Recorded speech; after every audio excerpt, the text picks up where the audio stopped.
Welcome back to We Are the Batman. I'm Mike. And this is Matthew.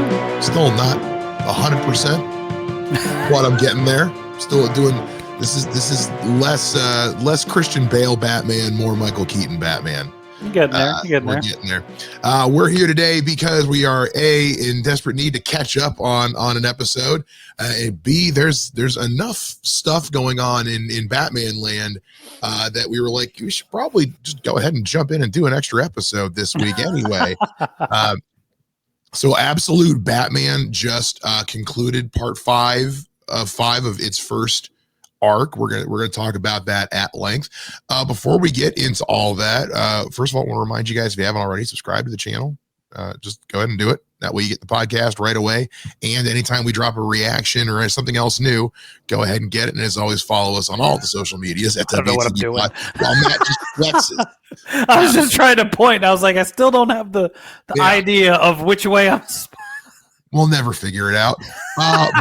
But before we get into that, actually, over the weekend, some pretty cool breaking Batman comic book news hit, which is that Matt Fraction and Jorge Jimenez are taking on what is basically the new number one, a new rebooted Batman series for DC. Yep. I didn't see this coming. This was nowhere on my. I've been really enjoying the current run of Batman. Yeah, a lot. I'm enjoying it a lot. That being said, I can see where this story might have enough of a conclusion coming soon that they're going to want to go ahead and start over.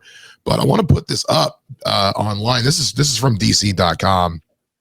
And Tom Taylor and Jorge Jimenez shared this stuff on Instagram as well. Sure.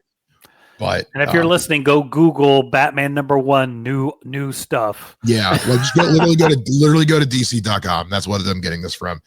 Batman #1 new ongoing creative team, Matt Fraction and Jorge Jimenez. Because remember, now that Tom Taylor is over at Detective Comics Batman and is running Detective Comics, people are moving around, taking on new things. So this is an updated costume we're getting.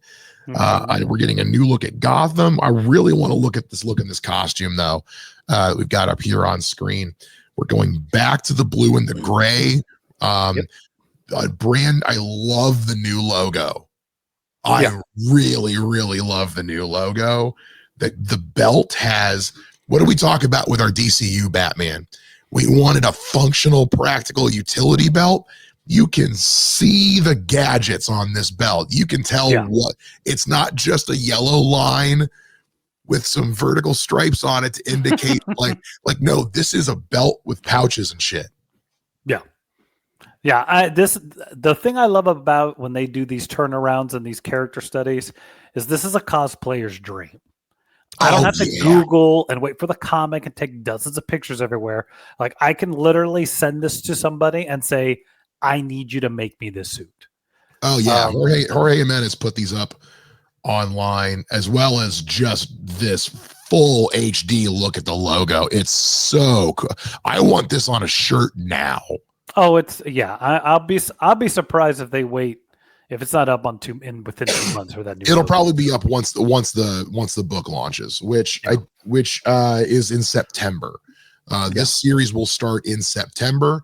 So like I said, given the current run of Batman, I won't go into too many spoilers, but just with what the current run in Batman is dealing with amongst everything else going on ancillary, like Batman and Robin and Detective Comics, I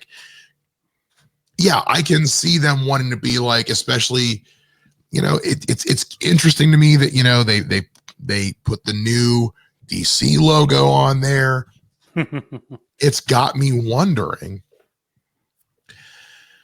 are we going to start to get more Batman news out of the DCU camp coming soon along with this? Because we know, and this is jumping ahead a little bit, I'll let Matt talk at some point here, but there was a big basically unofficial state of the studio meeting that happened over the weekend or in the last week with James Gunn, Peter Safran, and a few just select press members, and information from that has started to come out. So I'm wondering if this is something we're going to find out more about down the pipeline. Anyway, Matt, as you can hear, I'm starting to lose my voice again. So why don't you talk for a bit? No, I'm fine. Dude, I need you to fucking talk for a second. No, I think honestly, like, this is the kind of thing. You remember last week I was talking about that there's something dropping that may be why they delayed this Batman movie, the Matt Reeves Batman. And I'm wondering if that's what this announcement could be, because what you have here is a brand new costume, a completely new look for this character that, I mean, look, I know we can't do the spandex in film, but this is the exact kind of thing you want out of a cinematic Batman that makes him clearly look like nothing else that's come before or anything that's currently going on. But it still looks like Batman. And it still looks like Batman. You know, so, you know what I thought when I first saw this? What's that? Man, maybe me and Jorge Jimenez are psychically linked, because this looks like exactly like what we described 2 weeks ago or however long ago in our what we want for like the DCU Batman. From an aesthetic standpoint, I think they listened to our show. Yeah. Well, and I said while you were getting your drop, is like, this is a kind of announcement that, oh, maybe this is why we've pushed Batman back. They have something coming with their version of Batman for the DCU. Now, how often do the movies and the comics match? Not very, but and even James Gunn, when he talked about the DCU interweaving, comics was not included in that, because it can't be. That creates a precedent the likes of which we'd rather not explore. Yeah, but this is the kind of emblem that goes, oh yeah, no, that's perfect for a movie. Like, it's different. Again, it's different than everything we've seen. If you put, I'm gonna switch over to this image here, but like, if you were to put up just this with coming 2027 at the bottom, that's a movie poster. Yeah, we're ready. That's a movie poster right there. You know what I mean? Yeah. So like, because I'll look at that and I say, oh, well, that's definitely Batman, but it's definitely new, like you said, definitely different. I mean, it looks cinematic. Yeah.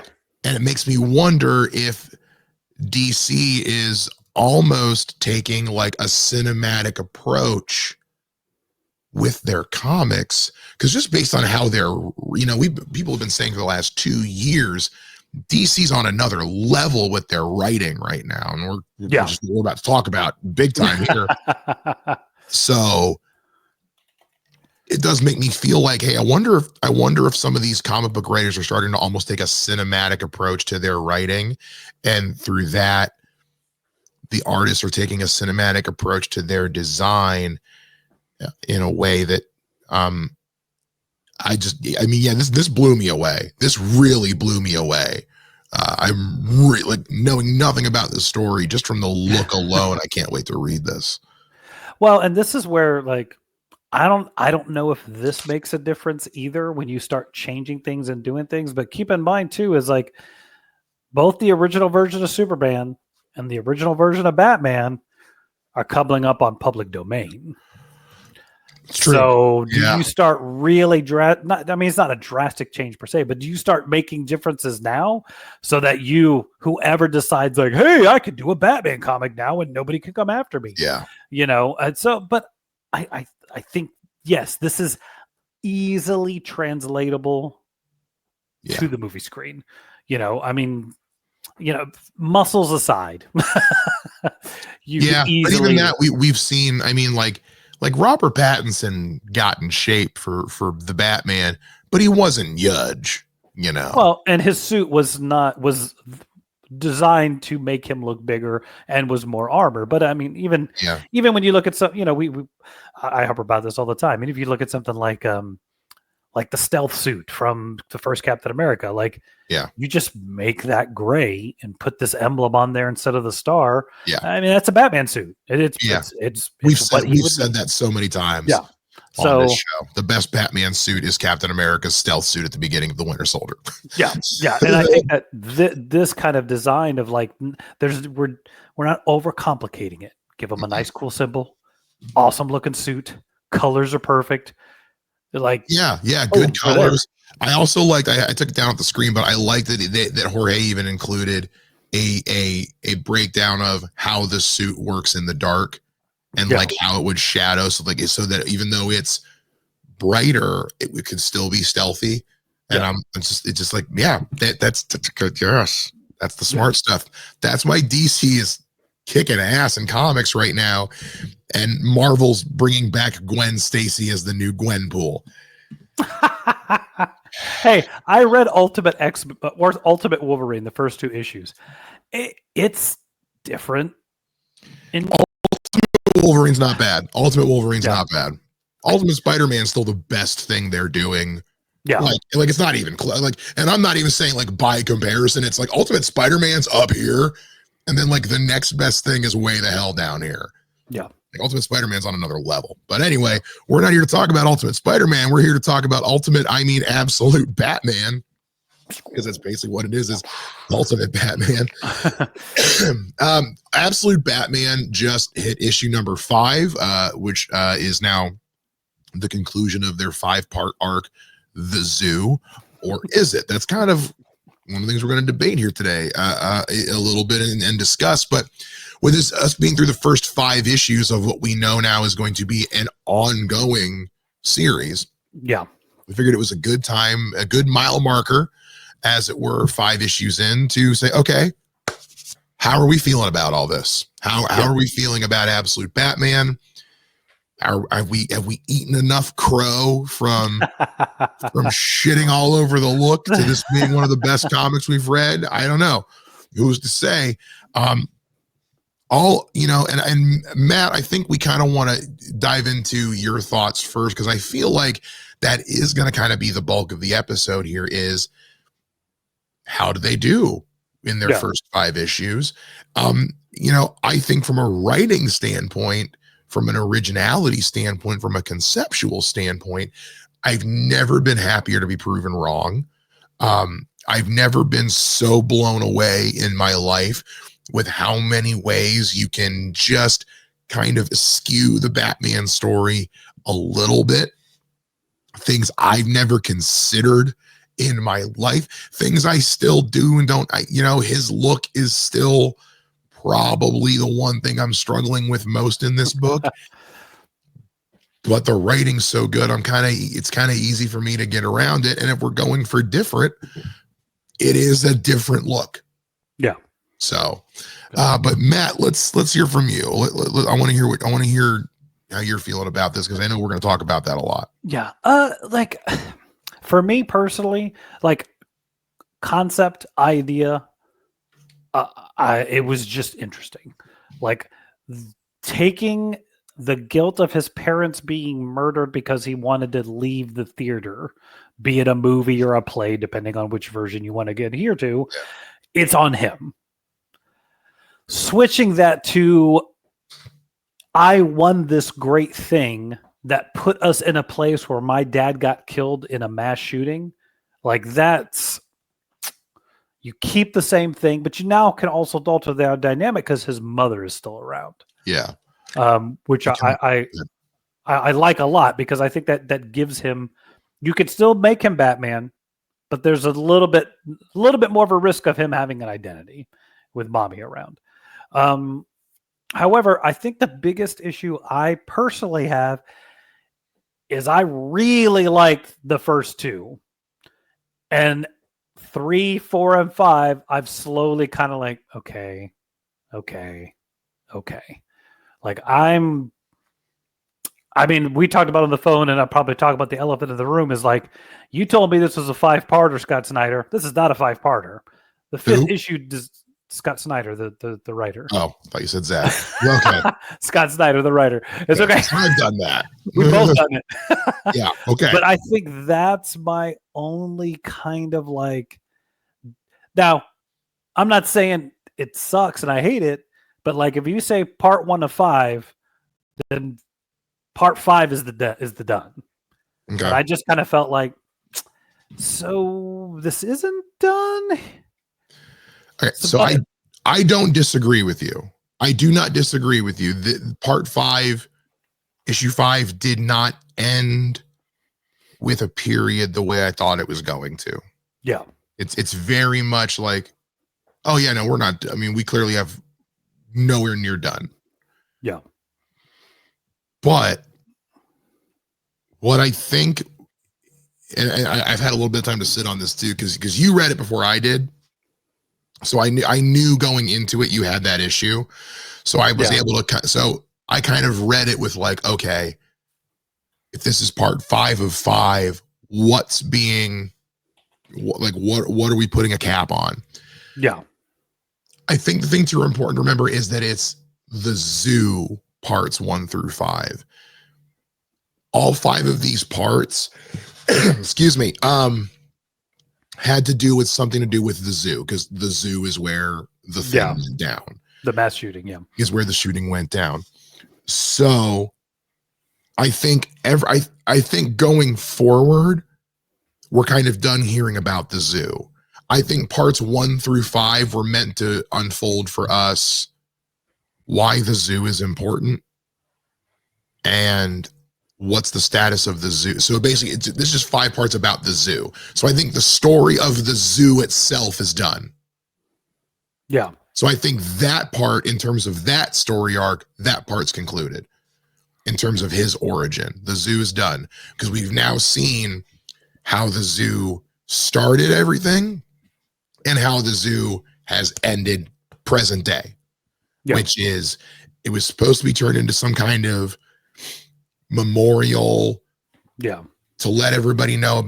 Basically, like, we had a shooting like that here in Dayton, Ohio, a couple years ago. People will remember. I was not in town when it happened, but several people were killed. This past year, we unfolded this massive memorial art piece. Like, it's a whole modern art thing. You can look it up online. It's fantastic.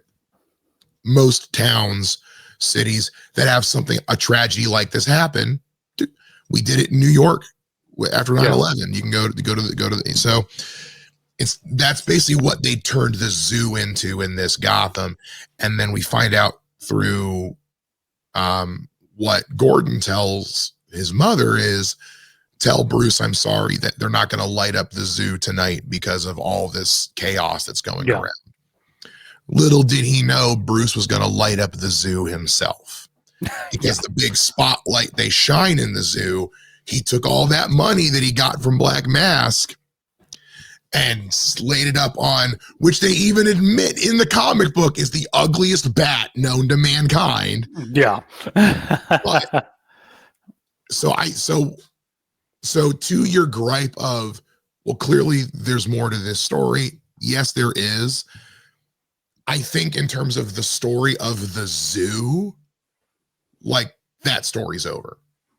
Yeah. I'm curious to see what the title of the next story arc is going to be. So I think you're completely correct in your criticism. I think, there's an artsy way to look at it, I guess. Well, and I just don't want to get into. I don't remember if you read Tom King's City of Bane when he was writing Batman. Oh, it's been years. But I got to the point where I was like, bro, I'm done reading this story. You've made a Batman story boring because you've dragged it out so bad. You're talking about City of Bane? City of Bane. Okay, because I was about to smack you through this computer. No, not this one. But I'm saying like, dude, 6 issues. That's your story arc. Anything beyond 6 issues, you're dragging it to drag it. And I feel like so that's where I'm like, okay, we need to end this Black Mask story. Like, and I know we're mixing a lot of it with like a third of it is the past. So if we kind of maybe pull back on the past stuff for 2 episodes, and we can wrap this up, I think I'm not hating the book. I'm just kind of like, I loved the first one. I really, really liked the second one. The third one I thought was really good, but the fourth and fifth, I was kind of like, okay. I think we've kind of, I think if anything, the zoo was just, here's everything you need to know about this Bruce Wayne's origin. Yeah. I wouldn't be, I mean, and I'm not going to say like it never happens, because they do flashbacks in Batman comics. They do flashbacks to the past in Batman, Robin, and Detective Comics, all this most recent issues. So like, it's not a new thing, but I do think the amount of time we've spent with Bruce's past in this story arc, I think that's, I think we've seen it. Like, I don't think they have anything else to show us. So again, kind of going back to this being part 5 of 5, it's almost like back when like all the animated, it's like, remember when Superman had a 3-part, which, love the show, took too goddamn long for him to be Superman. Just saying, 3 episode. So this kind of feels like that. It's like, okay, here's a 5-issue arc of everything you need to know about how this Batman, his origin is different, his present is different. He doesn't give a shit about money. I remember people saying at the end of issue 4, like, oh, so Batman just has money now. So Batman is just a bill. No longer. It's like, no, he doesn't need the money. Yeah. So I think this is kind of, I think to your point, I think we're kind of done with that. So I think, because I don't, we're just gonna be just going, because that was a thing, like, not to jump ship too much, but like that Arrow show. Yeah. Like, I was at the point where I was like, I don't care about this stuff on the island. Like, he went on an island, he learned how to be an archer. Cool. We're done. I don't, and then it was worse, is it kept doing it for like 2 or 3 seasons. And then even in season 2, they're like, I wasn't always on the island. I'm like, then where? Oh my God. Yeah. Oh my God. Like, I understand it was one of those, it was like, you know, because you want to do something different. Well, it was something to be different. He was there 5 years, and like, the stuff with him in the past was cool, but the stuff with him in the present was cool. And it was like, could you guys just not decide on a show? Yeah. Anyway, back to Absolute Batman. Yeah. So I think like the next 2 issues, I think, are going to be, for me, like, okay, you get back up to what you were doing with number 1 and 2 and then 3. I'm gonna stick around. But I think that if we get, not to be mean, but it's like we get too much into the weeds of stuff, I'm like, nah, because I'm like, Alfred being around and dealing with Batman, like, I'm really digging this version of that relationship. That dynamic might be my favorite thing they're doing, is their almost adversarial relationship. Yeah. And I'm really interested. Like, look, we got little kid Selena Kyle. She still hasn't shown up yet. That's true. Yeah, that didn't come back. That hasn't come back yet. That's true. That might be, well, that's got to be coming next. I mean, and she was missing from the poker game. So she's around-ish. So I'm wondering what that's gonna be. Well, and remember, we've also had allusions to whatever this universe version of Joker is as well. Yeah, for a page. For that which again, like, kudos to them for them. Batman Cape Crusader, the Batman. Yeah. Like kudos for acknowledging this world has a Joker, but we're not hanging on it. But we're not. That's not going to be the thing we're hanging our hat on. Like, we're going to do other stuff first. Having the big bad be Black Mask was a choice, and I really like this version of Black Mask. This basically like this Gen Z, or the millennial Gen Z crime boss, is really, really intriguing. Well, and I think too is like when you grab some of these lesser, not like lower tier, maybe not lesser, lower tier villains that no one really has any attachment to, it lets you do whatever you want. If you came out with a Joker who was wearing a helmet instead of clown makeup, everybody would have lost their minds. But doing that with Black Mask and just altering his mask and making it something different, and I think it Daft Punk sort of feel. Yeah, it gives you the freedom. It's kind of like, like with a Constantine movie or Arrow himself having his own show. Yeah. Not a lot of people really know who he is, so you can do whatever you want. You're not going to piss off people who've been following dozens of movies or comics, and I think that's something pulling these other characters. As much as Beware the Batman tried, I commend them on let's go the lowest tier villains ever and try and make something out of them. But yeah, let's take Professor Pig and literally just make him one of the people at Disneyland in the giant costume, and he just steals jewels with a guy dressed like a frog. No. I didn't say it was a good show. I'm just saying it just sucks so hard. Yeah. But no, I'm sticking around. Like I said, I think I got 2, maybe 3 more issues into me before I'm like, okay, maybe we're done. Well, I'm actually curious. I'm going to pull this up right now. Are we getting one next month, or are they pausing as everything else starts coming? I think it's all monthly. I don't think there's any pausing. I think you're going to either. Oh, okay. So yeah. Remember, it's DC's Ultimate Universe. They're going to get to a point in a year from now. There's going to be 10 or 12 titles in this absolute universe that they can do whatever they want with. And then, and let's not forget, like the elephant in the room, Absolute Flash starts March 19th. And we're going to review the number 1 here on the podcast. And then also Absolute Martian Manhunter drops March 26th, and that's 2 days before we do our live, which don't forget, guys, we'll be going live for 150th on March 28th with so many things, including the return of Mr. Scott Beatty. But we'll also be talking about Absolute Martian Manhunter number 1, and then just kind of absolute everything up to that point as well, because by then we'll be caught up with Wonder Woman and Superman. And then Absolute Green Lantern starts April 2nd. So literally a week later after that, and we'll talk about that on the show too. So even got a lot coming. Even with that in mind, now you have your absolute Justice League. Yeah, you have the members in place. I mean, still down 1. Aquaman's got to be coming, but that's the thing is he hasn't even been there hasn't even been another. As of right now, that's all the absolute titles that have been announced. It's those 6. They haven't announced a 7th one yet. And then also remember, this is coming. Well, also, this is absolute. Nothing says he's on the team. Could go crazy and it's Cyborg. I hope not. I'd be kind of interested to see what an absolute Cyborg looks like, though. We know Absolute Flash is going to be Wally West. They're not doing Barry Allen.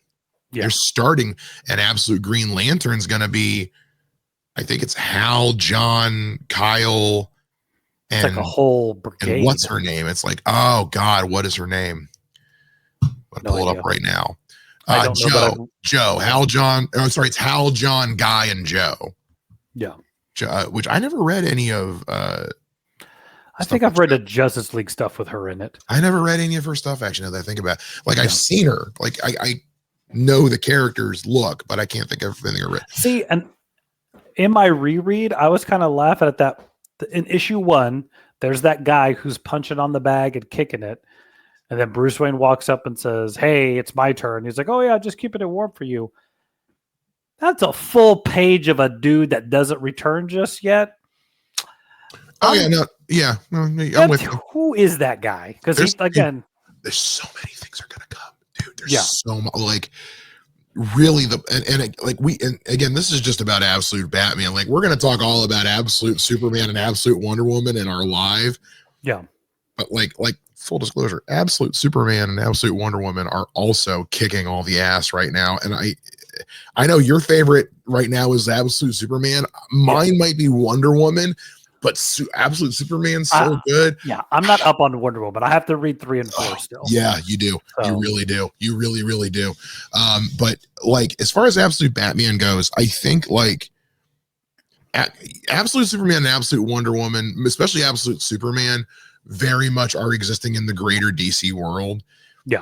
And kind of the thing, and we've talked about this at length on this show, the thing about Batman and Gotham City is like, yes, we like it when they're part of the greater DC world, but kind of the beauty of Batman and Gotham is that they can also exist in a vacuum in and of themselves.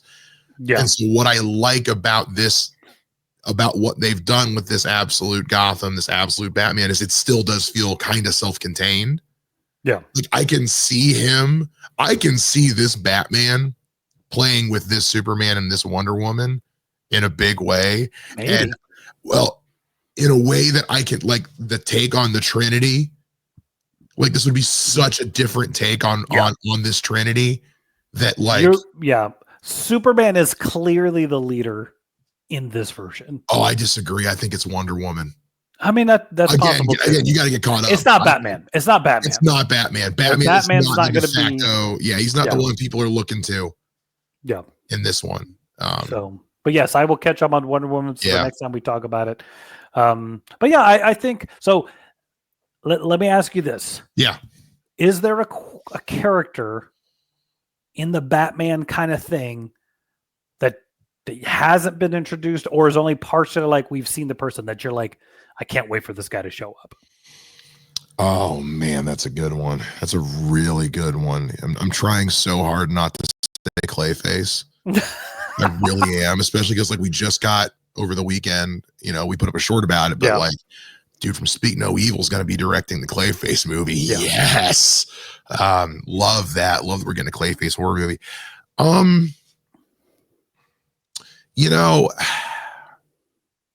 God, that's really hard. That's a really hard one because we've seen so many already. Yeah. That's the thing is most of them aren't even the Thing. Yeah, most of them are. I'm really curious to see how Bruce's band of buddies is going to develop.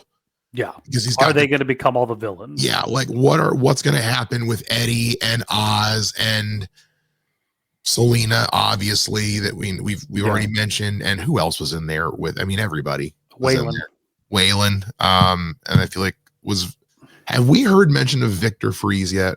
No, but Harvey Dent is there. I mean, then I guess Victor Freeze. I mean, because everybody knows Mr. Freeze is my favorite Batman villain. So, yeah, I'm curious to see what a Mr. Freeze is going to look like in this world. Yeah, for sure. What about you? I don't like. There's a small part of me that like I would love for Dick Grayson to show up, but to be different, for it to not be like I think I talked about this long time ago about the idea that like Dick Grayson's just a dude that maybe is 4 or 5 years younger than Bruce Wayne and decides to become Nightwing because Batman's being Batman. And now you don't have this kid sidekick. You have a partner, a guy who is your equal doing it his way. And what does that look like? I think we talked about that when we did an episode. This is one of our old episodes. We talked about how to make Dick Grayson work. Yeah. And I think we pitched that as like for how to make him work in the Batman. I think that's what you and I came up with. Was like what if he's just like just because Bloodhaven's been name dropped, so it's like he's just some other guy in Bloodhaven doing the Batman thing. Yeah. So I think that would be interesting. And then, but honestly, like I'm gonna be weird saying it this way, like it'd be neat to get a Harley Quinn more like what Harley Quinn was in in Cape Crusader, where it's a Harley Quinn that's doing her own thing. She's has nothing to do with Joker, and just like what does that look like? So I think that would be because there's some stuff in my opinion that this absolute Batman is taken from the Gotham TV show, with the idea that Bruce Wayne knew Selena Kyle as a kid, taken a little bit, it's like a little bit here and here. And I think I'm Gotham had some good ideas that just weren't executed well. It was what it was, but no, I didn't like it. No, but no, that's kind of my thought. What are your guys' thoughts on this absolute? Yeah, are you guys liking it? Yeah, please tell us what you guys are thinking down in the comments. On your way down to comment, go ahead and subscribe because it's on the way. So it's kind of efficient. Make sure you guys follow us on all the social medias at WTP Pod. We got polls up. We're dipping our toes into putting up the polls and the news, but guys, like we don't have the time of day to like cover breaking news stuff. It's just kind of as it comes up, but we do our best. But you know, new episodes and all that get posted over there. Follow me on social media at Mr. Mike Shea. Follow me at The Hustle Man across all social media, I believe. It should be at this point. Yeah, and at this point, it should be everything. Let us know what you guys think. And as always, we will see you guys again here next time. Same bad time, same bad podcast channel.